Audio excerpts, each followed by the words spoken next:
A questão de você se refinar como uma pessoa política e você fazer a boa influência, isso requer teu foco. É muito complexo. A política não é para você entrar com 20 anos de idade e achar que vou fazer arrebentar e não sei o quê. Quanto tempo tu se vê ainda, cara, fazendo política? Olha, Tu acabou de ser eleito, né? Mas não sei, porque eu acho que o ativismo por esse Brasil... Uma coisa que eu rezei quando eu comecei a me inserir na política, eu pedi para ter uma visão do que eu devo fazer, do que eu tenho que representar. Porque eu não posso representar qualquer coisa. Não posso representar algo que não seja positivo de uma maneira absoluta. Ao menos num conceito de absoluto que eu vejo. Então, a minha visão é que eu não preciso estar eleito para fazer política. É verdade. Né? Você faz política. Com certeza. Né? Então, todos os ativistas hoje fazem política. Pessoas que têm alguma influência e têm essa possibilidade. Então, eu vejo dessa maneira. Eu estou fazendo aquilo que me é natural. O custo de fazer isso é grande? Não acho que é grande. Tem custo, claro, como tudo na vida, tem trocas e tal, mas o custo não é grande. Claro que, se for ver as oportunidades que eu deixo de abraçar, uma série de coisas que eu deixo de fazer, a questão de vou fazer negócios e tal, virar vida empresarial, tudo isso eu estou dizendo, olha, não estou fazendo mais isso. Então isso, de fato, tem um custo de oportunidade aí que não sei o quanto mensurar. Mas a questão de você se refinar como uma pessoa política e você fazer a boa influência, isso requer teu foco. É muito complexo. A política não é para você entrar com 20 anos de idade e achar que vou fazer arrebentar e não sei o quê. Você tem que estar preparado do ponto de vista de representar boas coisas. Caso contrário, você vai fazer erros, vai minar a sua imagem, o teu potencial, vai representar coisa errada que não vai melhorar nada para a sociedade, talvez gerar até problemas. E eu vejo assim, eu vejo com essa responsabilidade. Né? Eu tenho que estar focado. E não tem outra maneira de você fazer. Porque você é demandado de todos os aspectos. E você é crucificado também por aspectos que talvez estão fugindo ainda da tua consciência. Né? Talvez eles te pegam, não consegue pegar em nada com o que eu falei, disse, mas uma coisinha ali, outra coisa lá que você não está vendo. Então você tem que estar preparado para isso também.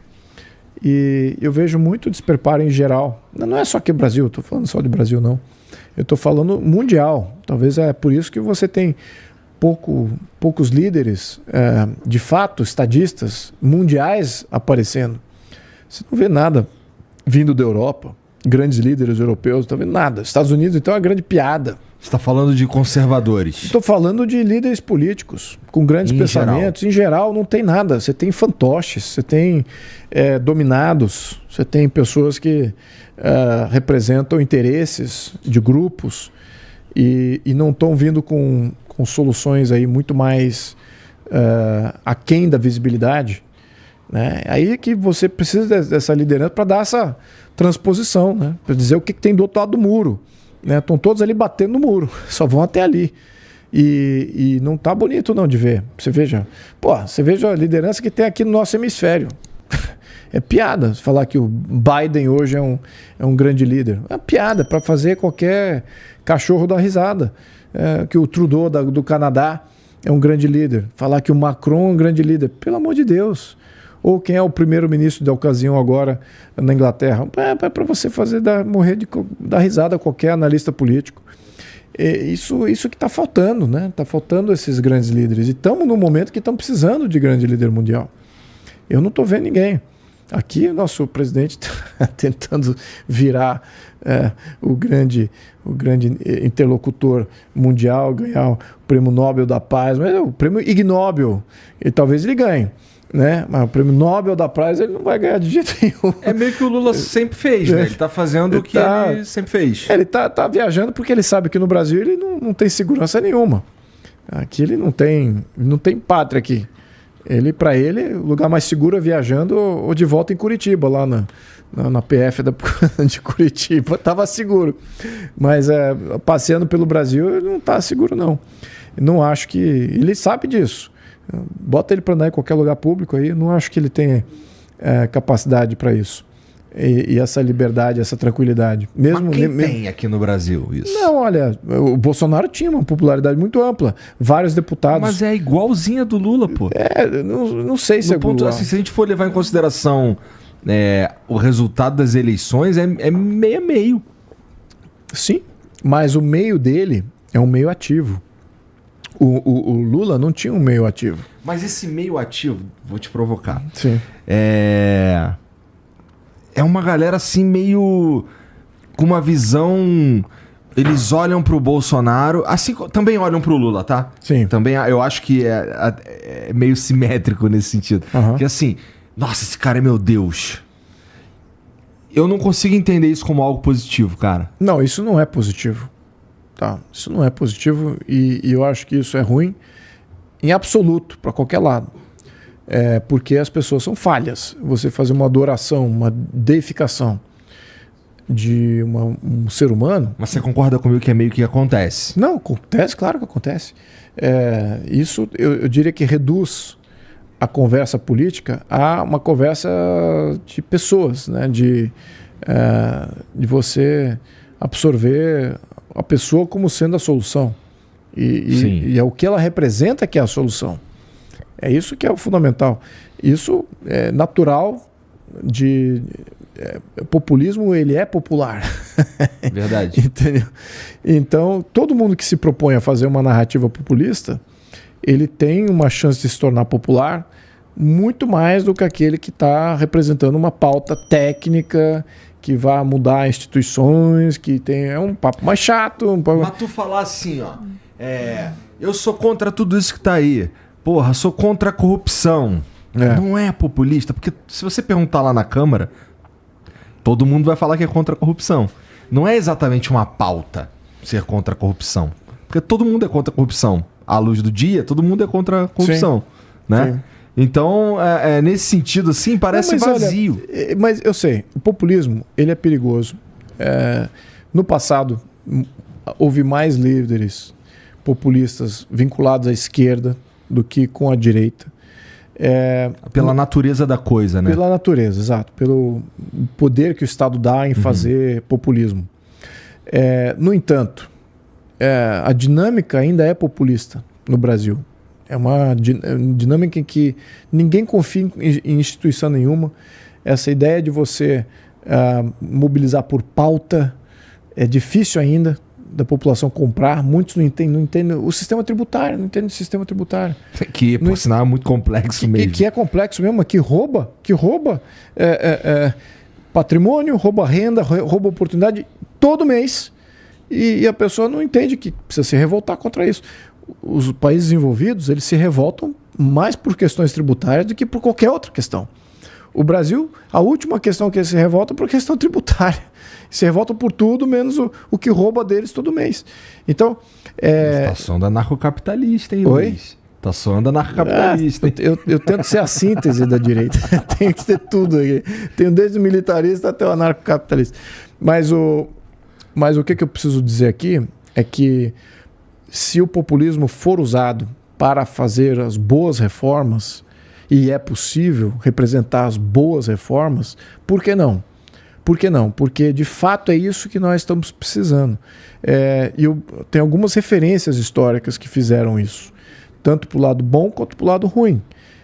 Fazendo boas reformas para o bem, como boas reformas para o contexto populista do mal. Mas eu vejo que a gente precisa levar a população, popularizar temas que não são populares por sua essência, que precisam de um agente em que as pessoas confiem e que as pessoas admirem, para que ele consiga introjectar as grandes e boas reformas, para que a gente possa ter um Estado melhor no momento seguinte. Eu esperava isso do Jair Bolsonaro. Eu não vou dizer que eu estou decepcionado, porque eu acho que ele foi um governo que deu para ser no momento que ele fez. Fez um ótimo governo, na minha opinião. especificamente no segunda parte do governo dele. O que considera a segunda parte? A segunda parte eu diria depois do primeiro ano. No primeiro ano eu diria que ele estava... houve muita oposição, né, do Congresso. Sim, ele chega meio... não quero conversar com ninguém. E eu me lembro que alguns deputados ali estavam fazendo bico para ele e eu votar contra porque ele não tirou foto, ele foi assim, ele foi rigoroso até naquilo que ele se propôs a fazer. Ele falou, olha, não quero acomodar o Congresso, então ele não queria nem tirar foto com nenhum que era vinculado ao Centrão, vinculado aí às forças que estavam vinculadas ao passado maligno aí. Então tá certo. Mas não tinha jeito. Mas o que foi? Foi um aprendizado muito difícil, e ao mesmo tempo que é ruim você ter que reconhecer, que fala, poxa vida, você tem que acomodar então pessoas que estão lá por querer fazer conchavo, querer emendas.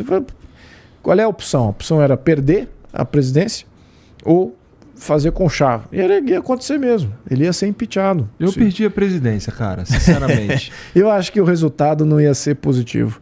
Porque as opções, eles estão controlando as opções. Você tendo um fenômeno de popularidade como esse,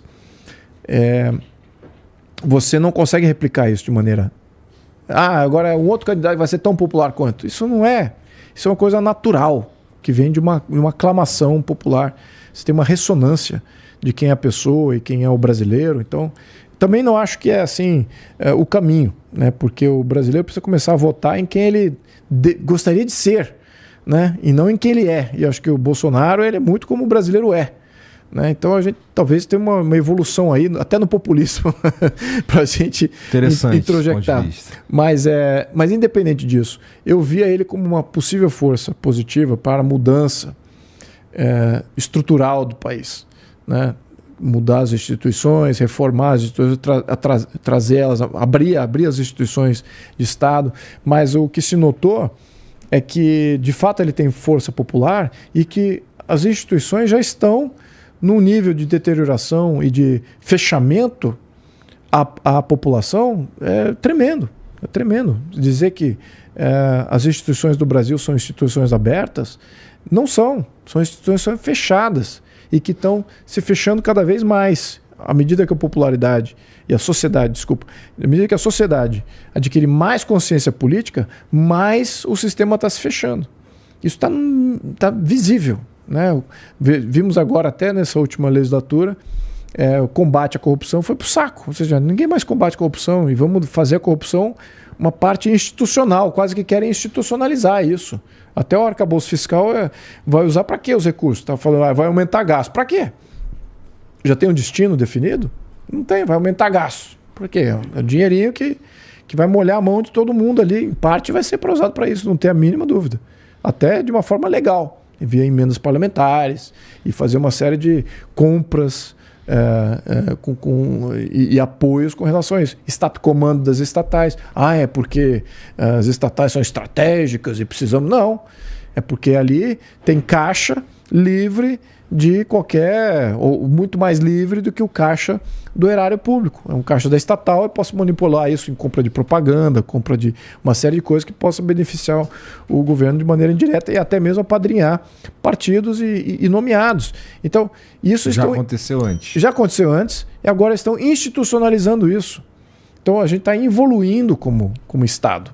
Estamos quase que institucionalizando tudo que era de errado. Então, isso também, temos que romper com isso. Como é que você rompe com isso? Com diálogo racional. Reforma política. Reforma política. Como é que você engaja a população em uma reforma política? Podemos fazer ad nauseum, outro termo aqui que a gente pode jogar aqui na mesa, assim, né? Ad eternum, ad nauseum, sine qua non, já usamos algumas aqui. Então a gente pode fazer debates assim e tentar convencer o máximo de pessoas, ou você pode ter um veículo populista que já introjecta isso de uma maneira quase que imediata. Mas não acho que seja da vontade de ninguém uma reforma política, não. Isso eu diria que também concordo que dos parlamentares, até dos eleitos, não é. Por isso que tem que ser da sociedade. Tem que ser... A sociedade precisa se preparar. Eu tenho sempre falado isso. Eu não confio em nenhum partido político, nenhum político para representar as grandes mudanças. Eu não estou vendo isso. Não estou vendo isso surgir em nenhum lugar. Mas eu vejo que a sociedade está evoluindo em função geométrica. E o Estado ali, travado no seu modelo fechado, certamente vai evoluir.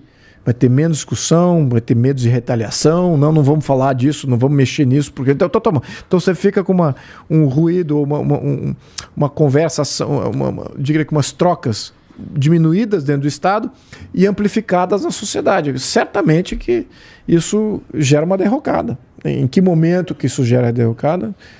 Na minha opinião, deveria ser mais cedo do que tarde. Mas a dependência ainda é da sociedade. Tá agindo e se mobilizando com mais inteligência e com mais consciência e sabedoria. E eu acho que isso existe na sociedade. Eu não vejo isso dentro e é impossível não ter na sociedade. Isso é o que eu digo também. É matematicamente impossível você não ter massa crítica de pessoas no Brasil que sabem muito mais do que o Estado. É matematicamente impossível. Um país de 220 milhões de habitantes, por desvio padrão, você ali vai ter o seu 1 ou 2%, seu primeiro quartil ali, topo quartil, de pessoas hiperqualificadas, que têm experiência muito mais ampla do que qualquer representante da população, do que qualquer tecnocrata da burocracia, do que qualquer pessoa que se diz ali que sabe qual é o melhor para a sociedade que está hoje dentro do Estado. Não tem, é impossível. Então já tem uma massa crítica muito grande já no Brasil. E esses anos têm sido muito bons para a formação da sociedade, sobretudo com mais liberdade de canais como o seu. Você é uma realidade disso. A sua popularidade é em função disso que eu estou falando. Diretamente. Você não existiria hoje se a população estivesse bem representada pelas mídias tradicionais. Você não existiria. Então, a função que as mídias tradicionais se fecharam e não dialogam com a sociedade, e é uma sociedade que evoluiu em função geométrica na sua consciência do que é o Estado, pessoas como você surgiram. E mais força para vocês. Faz sentido. Faz sentido. E mais força para isso aí. Eu acho que é isso aí que vai ajudar a mobilizar, a defender aquilo que é certo. Porque por mais que eu tenha feito programas assim como o seu, eu vejo que o nível de intuição é muito, muito elevado e ao mesmo tempo é muito semelhante. Então, vocês todos falam a mesma coisa, perguntam coisas similares e estão querendo chegar, talvez, num consenso que seja maduro, que seja positivo e que nós não estamos lá ainda. Então, fim, isso cara, que no tá fim, óbvio. todo mundo... Assim, o que a gente está tentando é chegar num lugar que a vida de todo mundo melhore. É isso que a gente quer de verdade, né? No fim das contas. É isso mesmo. É isso mesmo.